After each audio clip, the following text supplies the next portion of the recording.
Правосудната организација за контрола на проневери Judicial Watch покрена тужба против Стейт Департментот и USAID за да ги добие документите што покажуваат дека речиси $5 милиони од американските даночни обврзници биле дадени на македонската гранка на Джордж Сорос фондацијата Отворено општество.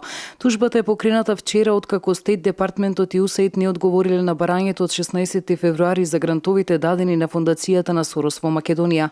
Judicial Watch побара документи за политичките активности со Отворено општество и од американскиот амбасадор Джес Бейли, наименуван од поранешниот преседател Барак Обама. На сајтот на USAID наведено е дека од 27 февруари 2012 до 31 август 2016 година $4,8 милиони биле дадени на фондацијата Отворено општество Македонија за обука на младите македонци на тема за слобода на здружување, политика на младите, граѓански иницијативи, јавни настапи и користење на нови медиуми.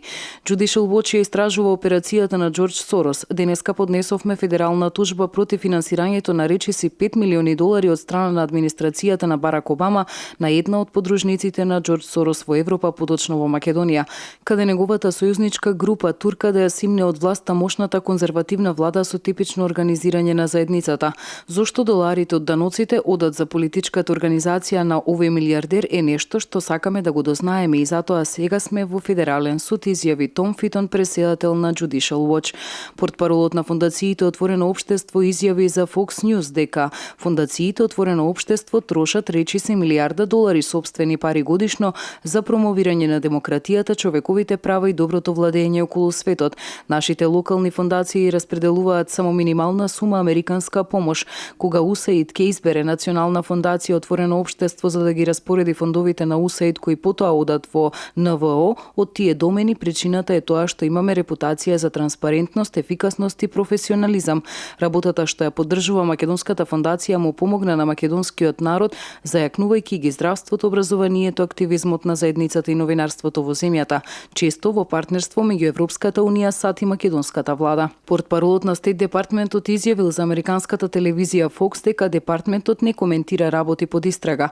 Од USAID за Fox изјавиле дека фондацијата Отворено општество во Македонија помогнала за зацврстување на здравството, образованието, активизмот во заедниците и новинарството во земјата, честопати во соработка со Европската унија, американската и македонската влада. Случајно или не, по втор пат кога има новини за истрагата против американската амбасада во Македонија, македонскиот сервис на Гласот на Америка излегува со изјава од Стейт Департментот за ситуацијата во Македонија. Активностите на Бейли и финансирањето на групата на Сорос од страна на USAID беа ставени под ревизија на Конгресот кон почетокот на годинава. Републиканскиот конгресмен од Њу Џерси Кристофер Смит ја водеше групата пратеници од представничкиот дом кои упатија до Бейли барање за одговори дали пари на американските даночници биле користени за финансирање на проекти на Сорос во малата балканска земја со конзервативно раководство. Републиканскиот сенатор од Јута Мајк Ли исто така изрази загриженост дека парите од USAID одат во фондациите Отворено општество на Сорос како дел од поширока загриженост дека американската амбасада зазема страна во партиската политика.